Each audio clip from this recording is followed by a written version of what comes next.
ಹಳೆಯ ಚಿನ್ನದ ಒಡವೆನ ಅಧಿಕ ಬೆಲೆಗೆ ಮಾರಬೇಕೆ? ಅಂದ್ರೆ ಆಟಿಕಾಗೆ ಕಾಲ್ ಮಾಡಿ 8880300300. Attica gold company. Bidadi township ವಿಚಾರದಲ್ಲಿ ಮಂಡಲಹಳ್ಳಿಯಲ್ಲಿ ಇಂದು ರಣಾಂಗಣ ಸೃಷ್ಟಿಯಾಯಿತು. ಟೌನ್ಶಿಪ್ ವಿರೋಧಿಸಿ ರೈತರ ಧರಣಿ ತೀವ್ರಗೊಂಡಿದ್ದು, ಇಂದು ಸರ್ವೆಗೆ ಬಂದ ಅಧಿಕಾರಿಗಳನ್ನ ಅಟ್ಟಾಡಿಸಿದ್ದಾರೆ. ಮಂಡಲಹಳ್ಳಿಯಲ್ಲಿ ಜಮೀನು ಸಮೀಕ್ಷೆಗೆ ಬಂದ ಅಧಿಕಾರಿಗಳ ಕಾರಿನ ಮೇಲೆ ಕಲ್ಲು ಮತ್ತು ಇಟ್ಟಿಗೆಗಳನ್ನ ಎಸೆದು ಪೊರಕೆ ಸೇವೆ ಮಾಡಿದ್ದಾರೆ. ಜಮೀನಿನಲ್ಲೇ ರೈತರ ಆಕ್ರೋಶಕ್ಕೆ ಅಧಿಕಾರಿಗಳು ಓಟ ಕಿತ್ತಿದ್ದಾರೆ. ಈ ವೇಳೆ ಪೊಲೀಸರು ಕಂಟ್ರೋಲ್ಗೆ ಎಷ್ಟೇ ಪ್ರಯತ್ನಿಸಿದರೂ ಕೂಡ ಶಾಂತವಾಗದೆ ಕೆಲ ಕಾಲ ರೈತರು ಪೊಲೀಸರ ನಡುವೆ ತಳ್ಳಾಟ ನುಕ್ಕಾಟವೂ ಕೂಡ ಏರ್ಪಟ್ಟಿತ್ತು. ಸಿಎಂ ಡಿಕೆ ಶಿವಕುಮಾರ್, ಶಾಸಕ ಬಾಲಕೃಷ್ಣ ವಿರುದ್ಧ ರೈತ ಮಹಿಳೆಯರು ಆಕ್ರೋಶ ವ್ಯಕ್ತಪಡಿಸಿದ್ದಾರೆ. ಇದಾಗ್ತಿದ್ದಂತೆ ಪ್ರತಿಕ್ರಿಯೆ ನೀಡಿರೋ ಎಚ್.ಡಿ. ಕುಮಾರಸ್ವಾಮಿ ಅವರು ಹೋರಾಟವನ್ನ ಶಾಂತಿಯುತವಾಗಿ ಮಾಡಿ ಅಂತ ಮಹಿಳೆಯರಿಗೆ ಮನವಿ ಮಾಡಿದ್ದಾರೆ. ಕೆಟ್ಟ ಘಟನೆಗಳಿಗೆ ಅವಕಾಶ ಮಾಡಿಕೊಡ್ಬೇಡಿ, ನಿಮ್ಮ ಹೋರಾಟಕ್ಕೆ ನ್ಯಾಯ ಕೊಡಿಸುತ್ತೇನೆ ಎಂದಿದ್ದಾರೆ. ಇನ್ನೊಂದು ಕಡೆ ವಿಜಯೇಂದ್ರ ಮಾತನಾಡಿ, ಸಿಎಂ ಧೋರಣೆಗೆ ಅಧಿಕಾರಿಗಳು ಬಿಸಿ ಅನುಭವಿಸಿದ್ದಾರೆ. ಡಿಕೆ ಶಿವಕುಮಾರ್ ಅವರಿಗೆ ರೈತರ ಹಿತಾಸಕ್ತಿ ಬೇಕಿಲ್ಲ, ರಿಯಲ್ ಎಸ್ಟೇಟ್ ಬೇಕಾಗಿದೆ ಅಂತ ಕಿಡಿಕಾರಿದ್ದಾರೆ.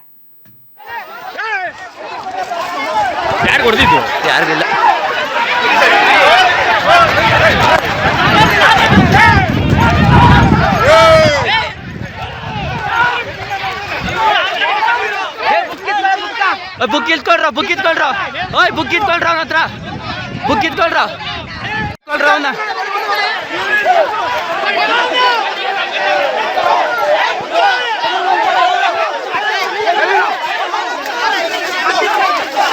ಇರಿ ವಿಡಿಯೋ ಮಾಡ್ತಾ ಇದ್ದೀನಿ. ಯಾಕೆ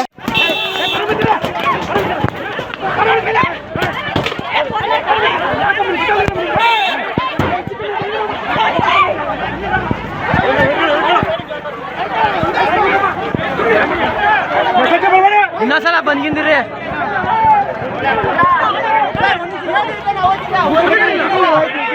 ಅಲ್ಲ ನಾವ್ ಅಲ್ಲಿ ಮಾತಾಡ್ಬೇಕ್ರೆ ಹಿಂದೆ ಬಂದು ಅಳತೆ ಮಾಡ್ಬಿಟ್ರೆ ಬಂದ್ಬಿಟ್ಟು ಇಲ್ಲಿ ನಾವ್ ಅಲ್ಲಿ ಗಲಾಟೆ ಮಾಡ್ತಾ ಇರೋ ಹಿಂದೆ ಬಂದು ಅಳತೆ ಮಾಡ್ಬಿಟ್ರೆ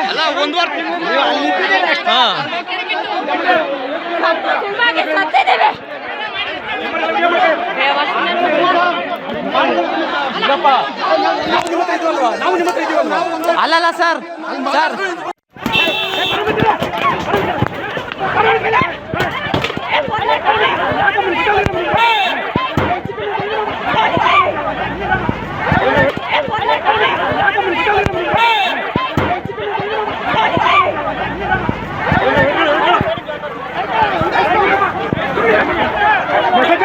ಇನ್ನೊಂದ್ಸಲ ಬಂದ್ಗಿಂದ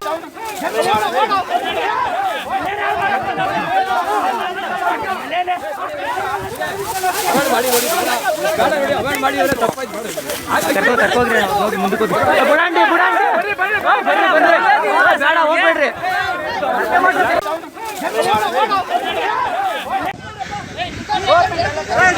ಹೆಂಗಣ ಮಾಡ್ತಾ ಇರೋಣ ಇರ್ರಿ ನಿಂತ್ಕೊಳ್ರಿ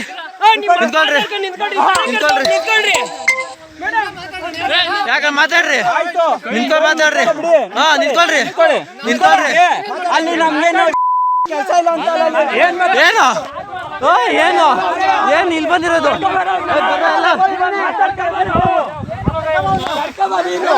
ಕರ್ಕ ಬರೋಕು ನೀನ್ ಹೆಂಗ್ ಬಂದಿದ್ದಿ?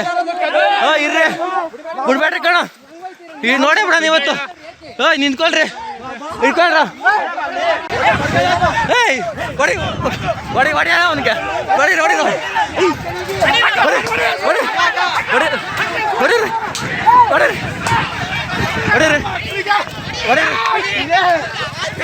ಇವತ್ತು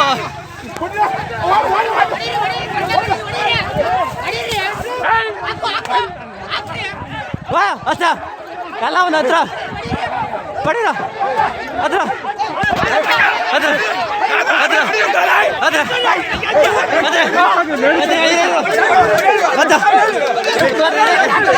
ನೋಡಿ ಬಿಡ್ರಿ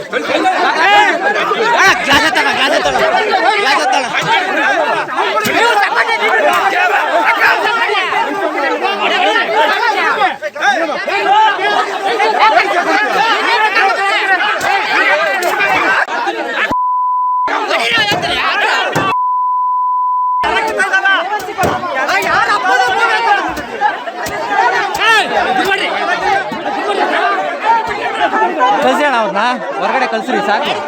ಇಲ್ಲ ಇದ್ದಷ್ಟು ಇನ್ನ ಗಲಾಟೆ ಜಾಸ್ತಿ ಆಯ್ತದೆ. ಮುಂದೆ ಕರ್ಸಿ ಅವ್ರು ಕರ್ಕೋಗ್ರಿ ನೀವು.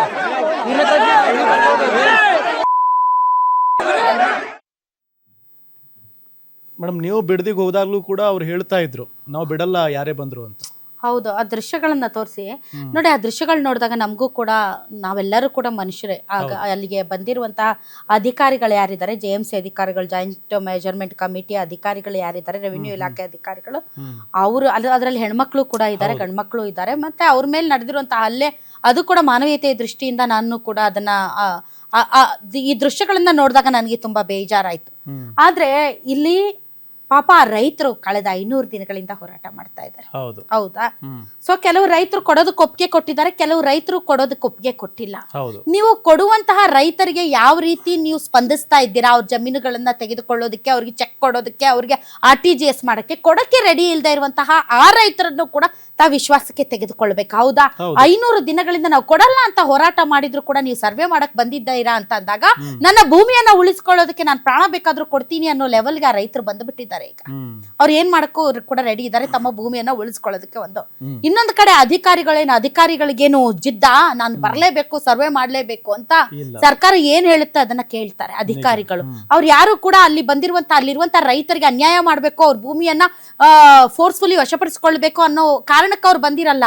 ಅವ್ರನ್ನ ಅಸೈನ್ ಮಾಡಿರ್ತಾರೆ, ಅವರು ಸರ್ಕಾರದ ಭಾಗವಾಗಿ ಅಲ್ಲಿಗೆ ಬಂದಿದ್ದಾರೆ ಅಧಿಕಾರಿಗಳು ಸರ್ವೆ ಮಾಡೋದಕ್ಕೆ ಅಷ್ಟೇ. ಸೊ ಇದರಲ್ಲಿ ಇಬ್ಬರೂ ಕೂಡ ಅಷ್ಟೇ ಇದು ಏನು ಪಾಪದವರು, ರೈತರು ಪಾಪದವರು ಮತ್ತು ಅಧಿಕಾರಿಗಳು ಪಾಪದವರು. ಆದ್ರೆ ಮೇಲೆ ಕೂತವನು ಬೊಂಬೆ ಆಡಿಸ್ತಾವನಷ್ಟೇ. ನಿಜ. ಸೊ ಇವರೆಲ್ಲ ಗೊಂಬೆಗಳಷ್ಟೇ, ಯಾರು? ಅಧಿಕಾರಿಗಳು. ಬಟ್ ಇವತ್ತು ಕೂಡ ಅವ್ರಿಗೂ ಒಂದು ಫ್ಯಾಮಿಲಿ ಇದೆ, ಅವ್ರಿಗೂ ಕೂಡ ಏನಾದ್ರೂ ಏಟುಗಳಾದ್ರೆ ಅವರು ಕೂಡ ಮನುಷ್ಯರು, ಅವ್ರು ಬೇಕು ಅಂತ ಅಲ್ಲಿಗೆ ಬಂದಿಲ್ಲ. ಅಂಡ್ ಮೋರ್ ಓವರ್ ಇವತ್ತು ಅಲ್ಲಿ ಪರಿಸ್ಥಿತಿ ಏನಾಯ್ತು, ಯಾಕೆ ಈ ಲೆವೆಲ್ಗೆ ಬಂದಿದ್ದಾರೆ ಅಂದ್ರೆ ನೋಡಿ, 500 ದಿನಗಳಿಂದ ಅವ್ರು ಹೋರಾಟ ನಡೆಸ್ತಾ ಇದ್ದಾರೆ. ನಾನು ಭೂಮಿ ಕೊಡಕ್ ನನ್ಗೆ ಇಷ್ಟ ಇಲ್ಲ. ಈಗ ಭೂಮಿ ಕೊಡೋದ್ರಿಂದ ಆಗಬಹುದಾದಂತಹ ಸಾಮಾಜಿಕ ಪರಿಣಾಮಗಳ ಅಧ್ಯಯನ ಮಾಡಿದ್ರೆ ಅದರ ಸಾಮಾಜಿಕ ಪರಿಣಾಮಗಳ ರಿಪೋರ್ಟ್ ಎಲ್ಲಿದೆ ನನಗ್ ಗೊತ್ತಿಲ್ಲ. ಯಾಕೆ ಅಂದ್ರೆ ಇವತ್ತು ಏನು ಭೂಮಿ ವಶಪಡಿಸ್ಕೊಳ್ಳಕ್ಕೆ ಬಂದಿದ್ದಾರೆ, ಕೆಲವರು ಕೊಡೋದಕ್ಕೆ ರೆಡಿ ಇದ್ದಾರೆ, ಕೆಲವರು ಕೊಡೋದಕ್ಕೆ ರೆಡಿ ಇಲ್ಲ. ಯಾಕೆ ಅಂತಂದ್ರೆ, ಕೆಲವರು ಯಾಕೆ ಕೊಡೋದಕ್ಕೆ ರೆಡಿ ಇಲ್ಲ ಅಂತಂದ್ರೆ ಅದಕ್ಕೆ ಬಹಳಷ್ಟು ಕಾರಣಗಳಿವೆ ರಾಮ್. ನಾವು ಅದ್ರ ಬಗ್ಗೆ ಇನಫ್ ಚರ್ಚೆಗಳನ್ನ ಈಗಾಗಲೇ ಮಾಡಿದೀವಿ. ಯಾಕೆ ಅಂತಂದ್ರೆ ಬಹಳಷ್ಟು ಜನ ಈಗ ನೋಡಿ, ಪ್ರತಿಯೊಬ್ಬರಿಗೂ ಕೂಡ ಅವರ ಏಜ್ ಇಸ್ ಆಲ್ಸೋ ಇಂಪಾರ್ಟೆಂಟ್. ನನ್ಗೆ ಏಜ್ ಇದೆ, ಸರ್ಕಾರ ಏನ್ ಟೌನ್ಶಿಪ್ ಮಾಡಿದ ಮೇಲೆ ನನ್ಗೆ ಸಿಗಬಹುದಾದಂತಹ ಲಾಭಗಳ ಬಗ್ಗೆ ನಾನು ಕಾಯ್ತೀನಿ, ಯಾಕಂದ್ರೆ ನನ್ಗೆ ಏಜ್ ಇದೆ ಅನ್ನೋರು ಕಾಯ್ತಾರೆ. 60 ವರ್ಷ 70 ವರ್ಷ ಆಗಿರುತ್ತೆ, ಅವ್ರಿಗೆ ಈ ಪ್ರಾಜೆಕ್ಟ್ ಮುಗಿಯೋಷ್ಟ್ರಲ್ಲಿ ಸತ್ತೇ ಹೋಗಿರ್ತಾರೆ ಅವರು.